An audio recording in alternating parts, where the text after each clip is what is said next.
Foi mais ou menos assim. Em 15 de novembro de 1889 é declarada a República do Brasil. O primeiro presidente foi Marechal Deodoro da Fonseca. Era maçom e militar.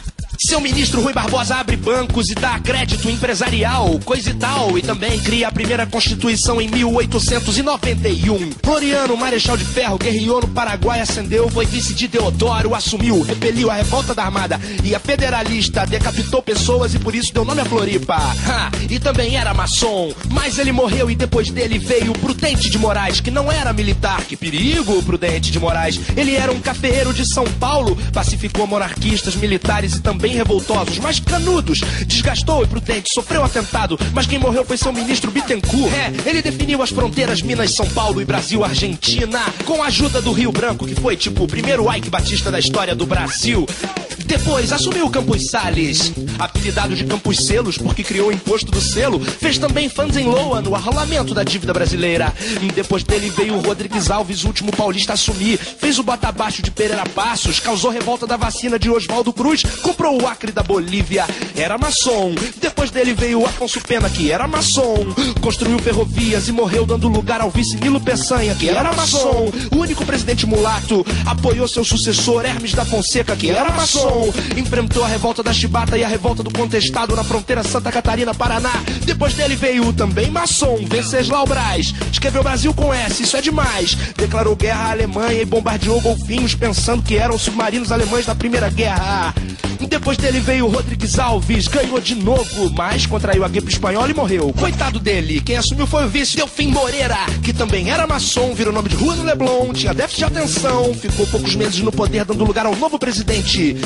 Epitácio Pessoa, que contrariou o café com leite porque era paraibano, não era mineiro nem paulista. E quem era maçom, quando eleito estava na França. Veio a Semana da Arte Moderna e os conservadores eram ridicularizados por figuras como o modernista Oswald Andrade. Enfrentou os 18 do Forte, metralhou 16, sobraram Eduardo Gomes e o Siqueira Campos. Depois do Epitácio veio o Arthur Bernardes, em meio ao tenentismo, enfrentou a Revolução de 24 em São Paulo, mandou bombardear a Moca, Brás e Perdiz. Caramba, essa eu não sabia. Ele também era maçom e logo depois enfrentou a Coluna Prestes. 1.500 homens andaram 2.500 quilômetros e mesmo assim não deu certo, fugiram pra Bolívia. O Washington Luiz nasceu em Macaé, também era maçom, mas foi logo pra São Paulo, onde foi deputado, prefeito, governador, depois senador e ganha as eleições pra presidente com 99% dos votos. Uau! Que fenômeno, Washington Luiz. Anistiou presos políticos, concluiu a Rio Santos, diminuindo o tempo de viagem entre Rio e São Paulo de 33 dias pra 14 horas. Mas como ele era um macaense paulista, apoiou pra sua sucessão também um paulista, Júlio Prestes. Isso não pode, contraria o café com leite. Depois do paulista vem o mineiro, depois do mineiro vem o paulista. E assim, ele não conseguiu o apoio de Minas, Rio Grande do Sul e Paraíba, que por isso tem na sua bandeira a palavra nego. E lançam então Getúlio candidato e João Pessoa vice. Deu muita briga, muito tiro. Teve deputado matando o outro com tiro na Câmara dos Deputados. Mas no fim, Júlio Prestes é eleito, faz discurso no exterior como presidente, mas quando volta já era. Já estava instaurada a Revolução de 1930. Washington é preso, Júlio Prestes também. Veio o golpe dos militares, assume a junta provisória, que coloca no poder Getúlio Vargas, o primeiro grande populista do país. Depois do governo provisório, ele ganha a eleição e se torna o presidente então. Mas quando acaba o seu mandato, ele faz uma nova ditadura, isso é fato. Ele fechou o Congresso, fez nova Constituição, se declarou presidente e cancelou a eleição. Censurou os meios de comunicação e no poder ficou mais 8 anos então. Acabou a Segunda Guerra, coisa volta ao normal, volta à democracia, fim do Estado ditatorial. Depois dele veio Zé Linhares, que, bom, só ficou 3 meses, mas é uma rua no Leblon. Depois veio o Eurico Gaspar Dutra, criou a Via Dutra, se alinhou com o presidente Truman dos Estados Unidos, mandou fechar o Partido Comunista. Getúlio então voltou, Bota o retrato do velho também, bota no mesmo lugar.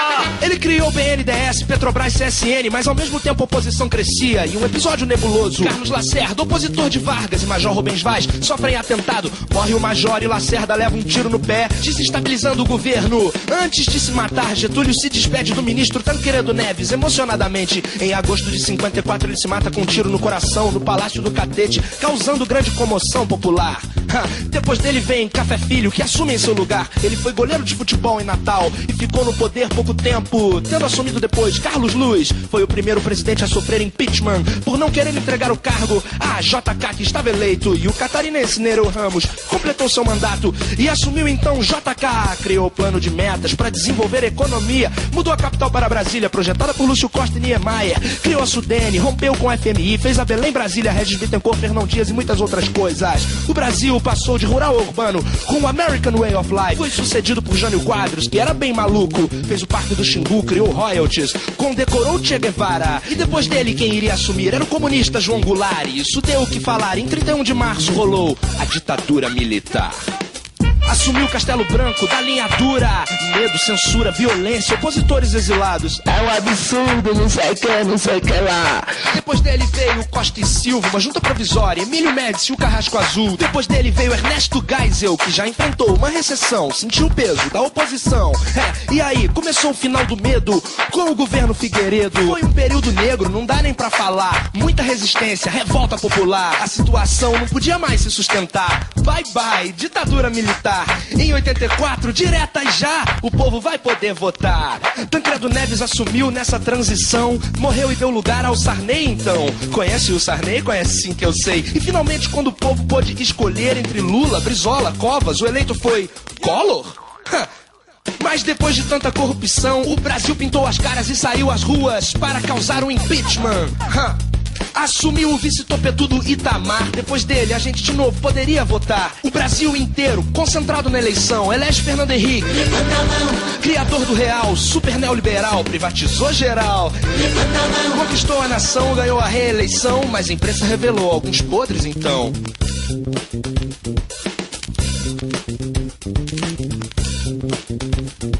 Depois, finalmente, a esquerda, o povo vota. Lula é eleito, depois de 3 derrotas. E o Lula se elege de novo pro segundo mandato. Ele é um cara pop, isso daí é fato. Assistência para o povo, o Brasil cresceu. Mas muito escândalo também aconteceu.